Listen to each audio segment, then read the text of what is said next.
Press conference होती है, बहुत सारे पत्रकार होते हैं, एक कातिल होता है, पुलिस की पूरी टीम होती है, बड़े बड़े अधिकारी होते हैं। तभी उससे कातिल से बोला जाता है कि तुमने कत्ल कैसे किया ये बताओ। तभी वो कातिल कहता है कि साहब मैं करके बताऊं। तो जैसे ही वो कहता है कि करके बताऊं तो तुरंत डीएसपी साहब कहते हैं कि चलो अब प्रैक्टिकल करके देख ही लेते हैं। तो होता क्या है, एक पुतले को एक महिला के कपड़े पहनाए जाते हैं और उस कातिल को उसके सामने छोड़ दिया जाता है। अब जैसे ही वो कातिल उसके पास जाता है तो पुतले को नीचे गिराता है और उसी के दुपट्टे से उसका गला भींचता है और उसके साइड में गांठ बांध देता है और खड़ा हो जाता है और डीएसपी साहब के कंधे पे हाथ रख के बोलता है कि साहब मैंने कत्ल ऐसे किया। अब जैसे ही वो लोग ये देखते हैं कि उस कातिल ने उसके साइड में गांठ बांधी है तो सभी लोग हक्के बक्के रह जाते हैं। दरअसल दोस्तों आज की कहानी में क्या हुआ था, 25 किलोमीटर के दायरे में 250 गांव आते हैं और वो 250 गांव के लोग एक दहशत से डरे हुए थे। वहाँ पे पुलिस ने बोल रखा था कि कोई भी महिला अपने घर से अकेली ना निकले, अगर वो अकेली निकलती है और उसके साथ में कोई भी घटना होती है तो उसकी जिम्मेदार वो खुद रहेगी। दरअसल आज की कहानी जो है वो एक ऐसे सीरियल किलर के ऊपर है जिसने कि बूढ़ी बूढ़ी महिलाओं को अपना शिकार बनाया और उसके साथ में बलात्कार करता था और उसके बाद उन लोगों की हत्या करता था। इस कातिल ने 1.5 साल में लगभग 11 महिलाओं की हत्या कर दी थी। तो दोस्तों कहानी शुरू करने से पहले मैं आपको बताना चाहूँगा कि अगर आप हमारे चैनल पर नए हैं तो चैनल को सब्सक्राइब कर दीजिएगा ताकि रोज़ाना शाम को 8 बजे मैं आपके लिए एक ऐसी ही वीडियो लेके आ सकूँ। नमस्कार दोस्तों, मैं गौरव शर्मा और आप देख रहे हैं गौरव शर्मा सफ़र। दोस्तों आज की जो सच्ची घटना मैं आपको सुनाने जा रहा हूँ, ये सच्ची घटना उत्तर प्रदेश के बरेली की है। दरअसल शाही थाना क्षेत्र और जो शेरगढ़ मार्ग है उसके पास एक बुझिया माइनर लगता है। दरअसल दोस्तों मैं बात कर रहा हूँ 2 जुलाई 2024 की सुबह की बात है। इसी माइनर के पास से एक किसान किसी काम से जा रहा होता है। तभी वो आगे जाता है तो देखता है कि वहाँ पे एक महिला की लाश पड़ी होती है। जैसे ही वो किसान उस महिला की लाश को देखता है तो वो हक्का बक्का रह जाता है और तुरंत अपने कदमों को पीछे खींचता है और तुरंत भागा भागा गांव के प्रधान के पास जाता है, यानी कि राजकुमार के पास जाता है और उससे कहता है कि मैंने ईख के खेत के पास में एक महिला की लाश देखी है। जैसे ही प्रधान ये वाली बात सुनता है तो वो क्या करता है, जो नज़दीक की चौकी होती है वहाँ पे जाके रिपोर्ट करता है और बताता है कि साहब हमारे गांव में ईख के खेत के पास एक महिला की लाश पड़ी हुई है। अब जैसे ही पुलिस के पास ये खबर पहुंचती है तो पुलिस क्या करती है, मौका वारदात पर पहुंच जाती है। वो वहां पे देखती है कि एक महिला है जिसकी उम्र लगभग 45-46 साल रही होगी, उसकी लाश पड़ी हुई है। पुलिस जैसे ही वहाँ पे मौका वारदात पर पहुँचती है तो वो देखते हैं कि गाँव की बहुत सारी भीड़ वहाँ पर पहले से ही खड़ी हुई है। अब पुलिस भीड़ को पार करते हुए इस महिला के पास जाती है। जैसे ही वो उस महिला की लाश को देखते हैं तो दोस्तों पुलिस हक्की बक्की रह जाती है। दरअसल बात ये थी कि जो महिला जो मरी थी उसी की साड़ी से उसी के गले में फंदा डला हुआ था और उसमें गांठ बंधी हुई थी। अब जैसे ही ये पुलिस इस वाली चीज़ को देखती है और जितने लोगों तक ये वाली खबर पहुंचती है कि एक महिला है जिसके गले में उसी की साड़ी से फंदा लगाकर गांठ बांधी हुई है और उसकी लाश मिली है, वो सभी लोग सहम जाते हैं और डर जाते हैं। अब जैसे ही ये वाली खबर जहाँ के एसपी साहब, सीओ साहब, डीएसपी साहब, जितने बड़े अधिकारी थे, आसपास की जितनी चौकियाँ थीं, थाने थे, इन सब के पास पहुँचती है तो ये सभी पुलिस बल मौका वारदात पर पहुँच जाता है। अब जो गांव के लोग थे वो ये सब देखकर बड़े चौंक रहे थे कि आखिरकार इतना बड़ा पुलिस फोर्स, इतनी पुलिस बल यहाँ पे किस लिए आया है। सभी लोग सोचने पर मजबूर थे। लेकिन अगले दिन 3 जुलाई 2024 को ये वाली खबर जब अखबार में छपती है, सोशल मीडिया पर आती है, तो वहाँ के सभी लोग सोचने पर मजबूर हो जाते हैं कि आखिरकार इस औरत को मारा तो किसने मारा। अब बाकायदा जो इस इलाके के एडीजी होते हैं रमेश सिंह, वो वहाँ पे पहुँचते हैं और उन सभी को एक मैसेज देते हैं कि कोई भी महिला घर से अकेली ना निकले। अगर वो अकेली निकलती है और उसके साथ में कोई भी वारदात होती है तो उसकी जिम्मेदारी खुद की होगी। अब दोस्तों इस महिला के बारे में जानकारी ली जाती है कि ये महिला कौन है और कहाँ से आई है। तो मैं आपको बताना चाहूँगा, इस महिला का नाम है अनीता देवी। इसकी उम्र है 46 वर्ष और ये थाना शेरगढ़ का एक गांव लगता है होसपुर, वहाँ की रहने वाली है। इसके पति का नाम होता है सोमपाल। अब सोमपाल से पूछा जाता है कि तुम्हारा घर तो इतनी दूर है, ये महिला यहाँ पे कैसे आई? तो सोमपाल बताता है कि 1 जुलाई 2024 की सुबह ये घर से निकली थी किसी बैंक के काम से, और बैंक के काम के बाद इसको अपने मायके जाना था। इसका गांव लगता है थाना फतेहपुर में। अब इस महिला को वहाँ पे जाना था। अब रात के लगभग 8 बज जाते हैं, लेकिन ये महिला अपने मायके नहीं पहुँची। अब सोमपाल क्या करता है, अपने ससुराल में फ़ोन करके पूछता है कि उसकी पत्नी गांव पहुंची कि नहीं पहुंची, तो उसे पता चलता है कि नहीं पहुंची। इस महिला के 3 बच्चे होते हैं, तीनों बच्चे अपने घर पे होते हैं और ये महिला अकेली अपने गांव जाती है। 1 जुलाई को निकली थी, 2 जुलाई को इस महिला की लाश मिलती है। अब लाश मिलती है तो सभी लोग चौंक जाते हैं और ये सोचने पर मजबूर हो जाते हैं कि आखिर इस महिला को किसने मारा है। अब मैं आपको दोस्तों बताऊंगा, जब जैसे पुलिस ने इस लाश को देखा तो पुलिस भी चौंक गई थी। अब मैं आपको पूरी बात बताता हूँ। दरअसल इन 14-15 महीने में साइबर एक सीरियल किलर होता है जो कि अब तक 11 महिलाओं का इस महिला को मिलाकर कत्ल कर चुका है, और ये 11वीं हत्या थी और सभी हत्याओं का पैटर्न एक जैसा ही था। अब दोस्तों अगर मैं हत्याओं की बात करूं तो मई 2023 में कलावती, जो कि प्रतापपुर गांव की रहने वाली महिला होती है, सबसे पहले उसी की हत्या होती है इसी पैटर्न से, इसी तरीके से।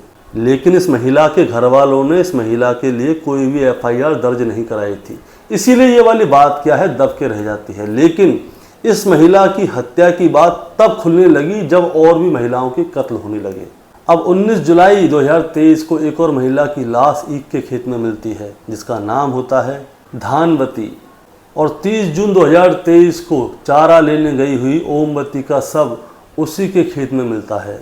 22 जुलाई 2023 को खजूरिया की कुसुमा देवी की भी हत्या कर दी जाती है। इस तरह से ये क्या करता है, टोटल मिलाकर 10 हत्याएं करता है, और सबसे लास्ट में जो मैंने आपको बताई थी अनीता देवी, इसकी हत्या करता है। टोटल मिलाकर ये लगभग 11 हत्याएं कर देता है। दोस्तों मैं आपको बताना चाहूँगा कि इन सभी घटनाओं को या तो किसी जंगली एरिया में या ईख के खेत में या किसी खेत वाले एरिया में मारा गया था।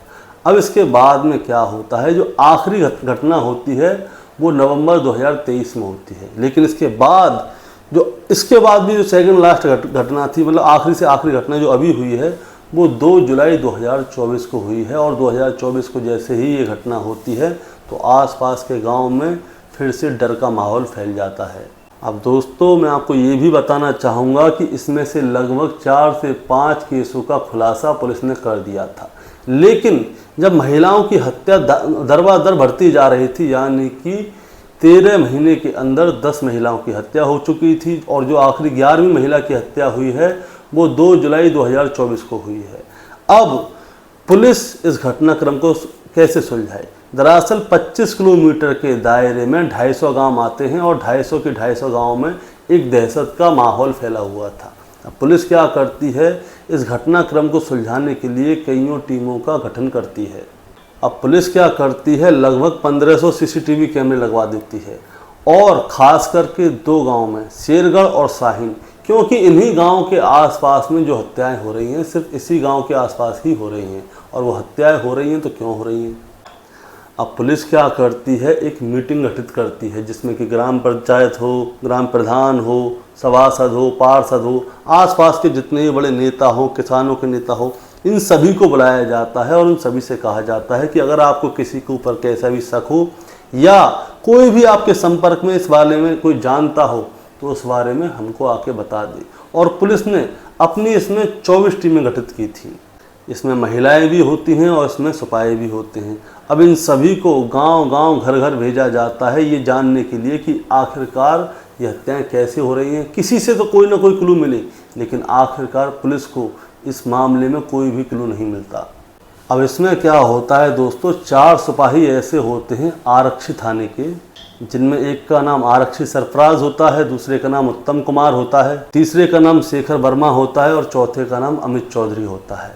ये दोस्तों इन चारों के बारे में मैं आपको बताना चाहूँगा। ये चारों क्या करते थे, ये ड्यूटी के समय तो अपनी ड्यूटी किया करते थे, लेकिन इसके बाद में भी ये क्या करते थे, आसपास के गांव में जाते थे, वहाँ पे नज़र रखा करते थे, वहाँ के लोगों से छोटी छोटी से लेके बड़ी से बड़ी बात जानकारी लिया करते थे कि कौन आदमी आ रहा है, कौन आदमी जा रहा है। तो इन्हीं की वजह से वहाँ पे इन्हें कुछ ऐसे लोग मिले जिसकी वजह से जो सीरियल किलर है इसका स्केच भी बन पाया था। और दोस्तों, इस घटनाक्रम के खुलासे में इन्हीं 4 सिपाहियों का एक अहम रोल बताया जाता है।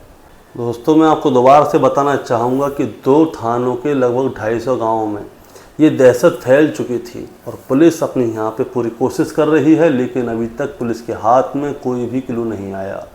आपको एक और बात बताना चाहूँगा कि पुलिस ने लगभग 1.5 लाख मोबाइल नंबर रडार पे लगा दिए थे, सर्विलांस पे लगा दिए थे, लेकिन फिर भी पुलिस के हाथ में कुछ भी नहीं आ पाया। लेकिन जो 4 सिपाही थे, इन्हीं 4 सिपाहियों ने कमाल कर दिया।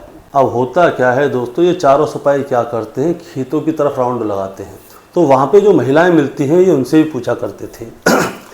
तो मैं आपको एक बात बताना चाहूँगा, ये जो कातिल था, ये कातिल उसी महिला को मारता था जो कि अकेली हुआ करती थी। अगर 2 महिलाएं एक साथ तो नहीं जाता था उनके पास। तो होता क्या है, इन महिलाओं से कह सकते हैं, चाहे किसी मुखबिर की खबर से कह सकते हैं, इनके पास उस आदमी के स्केच बन जाते हैं। 3 स्केच बनते हैं जो कि 6 अगस्त को सोशल मीडिया पे अपलोड कर दिए जाते हैं और जगह जगह सर्विलांस कर दिए जाते हैं, फैला दिए जाते हैं कि ये जो है इस कातिल से मिलता हुआ जो भी आदमी मिल जाए उसको तुरंत हिरासत में लिया जाए और पुलिस के पास भेजा जाए। अब 2 ही दिन बीतते हैं तभी पुलिस को एक सूचना मिलती है कि एक व्यक्ति है जो कि शाही थाना क्षेत्र के एक मचान पे घूम रहा है और उसकी शिकल ये जो 3 स्केच है इन्हीं से मिल रही है। आप चाहें तो एक बार उस आदमी से बातचीत कर सकते हैं। पुलिस क्या करती है, तुरंत उस आदमी के पास जाती है, उसको पकड़ती है और थाने लेकर आती है। अब पुलिस क्या है, उससे पूछताछ करती है, बात करती है कि बताओ तुमने क्या क्या किया, कैसे कैसे किया। तो दोस्तों, वो आदमी इस तरह से बताता है कि जैसे आपने एक रमन राघव पिक्चर थी जिसमें कि नवाजुद्दीन सिद्दीकी ने एक सीरियल किलर का रोल किया था, तो उसमें जिस तरह से नवाजुद्दीन सिद्दीकी बताता है वैसे ही ये आदमी भी अपनी हत्या करने के क्रम को बताता है। अगर हम इसकी बात करें तो थाना नवाबगंज का एक गाँव लगता है बांकरपुर संबा, ये वहाँ का रहने वाला होता है। इसके पिता का नाम होता है बाबूराम और बचपन में ही इसकी माँ मर जाती है। अब इसकी माँ मर जाती है तो बाबूराम क्या करता है, दूसरी शादी कर लेता है। इसकी सौतेली माँ घर पे आ जाती है। इसकी सौतेली माँ क्या करती थी, इसे छोटी छोटी बातों पर मारती थी, पीटती थी, फटकारती थी और जब वो थक जाया करती थी तो वो बाबूराम से बोलती थी। फिर उसके बाद में बाबूराम इसको मारा करता था। दरअसल दोस्तों, मैं आपको बताना चाहूँगा ये मानसिक रूप से थोड़ा बीमार था, यानी कि आप बोल सकते हैं कि ये मंदबुद्धि था और अपने माता पिता के टॉर्चर को सह सहकर अब ये बड़ा हो रहा था। दोस्तों, इसके मन में अपने माता पिता से इतना डर था कि इसके माता पिता जैसा कहते थे वैसा करता था। दरअसल इसके माता पिता इसको बहुत ज़्यादा मारा पीटा करते थे, लेकिन इसके माता पिता का डर इसके मन में इतना ज़्यादा था कि इसने कभी भी अपने माता पिता को कोई भी नुकसान पहुँचाने की कोशिश नहीं की। और साल 2014 में इसकी शादी करा दी जाती है। भांगपुर गाँव की एक लेडी होती है जिसका नाम होता है लौंगश्री, जो कि विकलांग होती है और ये थोड़ा मंदबुद्धि था, तो इन दोनों की क्या है, शादी हो जाती है। लेकिन क्या होता है दोस्तों, ये अपनी इस पत्नी को भी बहुत ज़्यादा टॉर्चर करता है। इसके 2 बच्चे हो जाते हैं, लेकिन 2018 में इसकी पत्नी थक जाती है, ऊब जाती है और आखिरकार इसे छोड़कर चली जाती है। वो कहती है कि मुझे इस व्यक्ति के साथ में नहीं रहना है और इस व्यक्ति का नाम होता है कुलदीप गैंगवार, जिसकी उम्र लगभग 35-36 साल होती है। अब होता क्या है दोस्तों, 2018 में कुलदीप की घरवाली इसको छोड़कर चली जाती है। अब ये अपने घर पे रहता है, माता पिता इसे टॉर्चर करते हैं, तो आखिरकार क्या होता है, ये 2023 में अपने घर को छोड़ देता है। और इसकी 2 बहनें होती हैं जो कि अलग अलग गांव में भाई होती हैं। ये कभी अपनी इस बहन के यहाँ पे चला जाता था, कभी छोटी बहन के पास तो कभी बड़ी बहन के पास, या कभी किसी रिश्तेदारी में चला जाया करता था। अब मैं आपको एक और बात बताना चाहूँगा, कुलदीप कभी भी बड़े रास्ते से नहीं जाता था, वो छोटे मोटे रास्तों से गुजरता था। बड़े रास्ते मतलब जिस पे बाइक, मोटरसाइकिल वगैरह, ट्रक वगैरह, गाड़ी वगैरह चलती है, उन पे नहीं चलता था, बल्कि वो उन रास्तों पे जाता था जो कि लोगों के चलने से पैर बन जाते हैं ना, गाँव में पट्टियाँ बन जाती हैं, उन रास्तों पे जाता था। अब पुलिस ने 1500 CCTV कैमरे लगवाए थे, लेकिन पुलिस ने लगवाए थे वो बड़े बड़े रोडों पे, छोटे रोडों पे नहीं लगवाए थे जहाँ पे कि पट्टियाँ बनी होती हैं, क्योंकि पुलिस ये थोड़ी सोचेगी पट्टियों वाले रास्ते से भी कोई आ सकता है। ये क्या करता था, पट्टियों के रास्ते से चलता था, खेतों में घूमता रहता था, मेड़ों पे बैठा रहता था। अब होता क्या है, ये मई 2023 में खेत के रास्ते से गुजर रहा होता है। वहाँ पे इसको एक महिला मिलती है जिसका नाम होता है कलावती। अब कलावती के पास ये जाता है। उस महिला की उम्र 50 साल से ऊपर होती है। अब ये जाके उस महिला से बात करने लगता है। अब बातें करने लगता है तो क्या होता है, वो महिला इसको रिस्पॉन्स देती है, इसकी बात का जवाब देती है। तभी ये क्या होता है, आप देखता है न ताप देखता है, ये कहता है कि मुझे तुम्हारे साथ में संबंध बनाना है। अब जैसे ही ये उस महिला से कहता है कि संबंध बनाना है, तो वो महिला क्या करती है, इसको गालियाँ देना शुरू कर देती है। अब ये उस महिला को जैसे ही छूने की कोशिश करता है तो वो महिला इसमें धक्का मार देती है। अब जैसे ही वो महिला इसमें धक्का मारती है तो इसे बहुत ज़्यादा गुस्सा आ जाता है और इसको अपनी माँ की याद आ जाती है, क्योंकि इसकी माँ भी इसे मारा करती थी। अब इसे गुस्सा बहुत आती है कि इस महिला ने इसे धक्का कैसे मार दिया। तो ये क्या करता है, पहले खड़ा होता है और चारों तरफ देखता है कोई है कि नहीं है। अब देखता है कि वहाँ पे कोई नहीं है तो ये क्या करता है, उस महिला को पकड़ता है, ज़मीन में डालता है, उसकी साड़ी से उसका गला भींचता है और उसके गांठ बांध के चला जाता है। और इसके बाद से ही ये हत्याओं का सिलसिला शुरू हो जाता है। अब चाहे ये भानुमति मौर्य हो, चाहे उर्मिला हो, चाहे दुलारी हो, लाइन लगा के ये हत्या पे हत्या करता जाता है। अब दोस्तों मैं आपको एक और बात बताना चाहूँगा, हत्या का पैटर्न एक ही होता है। हत्या का पैटर्न क्या होता है कि अगर किसी महिला ने साड़ी पहनी है तो उसकी साड़ी से उसका गला दबाता था और उसके बाद में गांठ बांध दिया करता था, या किसी महिला ने सूट सलवार पहनी है तो उसके दुपट्टे को पकड़ता था, गला बांधता था और गांठ बांध देता था। ये उन सभी महिलाओं के साथ में संबंध बनाना चाहता होता है, महिलाएं संबंध नहीं बनाती तो ये उन सबको मार देता है। अब इसके बाद में ये पकड़ा जाता है। अब पुलिस के सामने इसको लाया जाता है तो पुलिस वाले इससे पूछते हैं कि बताओ तुमने हत्याएं कैसे की। अब ये पुलिस वालों से कहता है कि साहब अगर आप कहो तो मैं करके बता दूं। अब पुलिस वाले इसके सामने एक पुतले को महिला के कपड़े पहनाते हैं। महिला के कपड़े जैसे ही पहनाते हैं तो ये क्या करता है, उस महिला के पुतले को ज़मीन में डालता है, उसका गले को दबाता है उसकी साड़ी से और उसके गांठ बांध देता है। अब जैसे ही ये सारी चीज़ें कैमरामैन, मीडिया, पुलिस वालों सबके सामने होती हैं तो सभी लोग हक्के बक्के रह जाते हैं कि देखिए इस पागल से दिखने वाले एक आदमी ने 11 महिलाओं की हत्या कर दी। अब इस आदमी ने क्या किया है, अभी तक 5 ही कत्लों को कबूल किया है, बाकी के 6 कत्ल इस आदमी ने कबूल नहीं किए, लेकिन पुलिस ने उनका खुलासा कर दिया है। अब ये वाली बात उठकर आ रही है कि क्या उन जो बाकी के कत्ल हैं पुलिस ने जिनका खुलासा किया है वो सही आदमी पकड़े गए हैं या उनको डंडे के जोर पर कबूल करवाया गया है कि क्या हुआ है। अभी इस आदमी से और भी पूछताछ चल रही है और आगे इसने किस किस के कैसे कैसे कत्ल किए हैं ये सारी जानकारी निकलवाई जा रही है।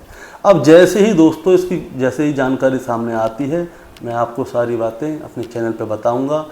और इस कहानी को आपको सुनाने का मतलब आपको परेशान करना या विचलित करना नहीं है, बस आपको सतर्क करना है। अगर आप चैनल पे नए हैं तो चैनल को सब्सक्राइब कीजिएगा ताकि हम रोज़ाना शाम को 8 बजे आपके लिए एक ऐसी ही स्टोरी लेकर आ सकें।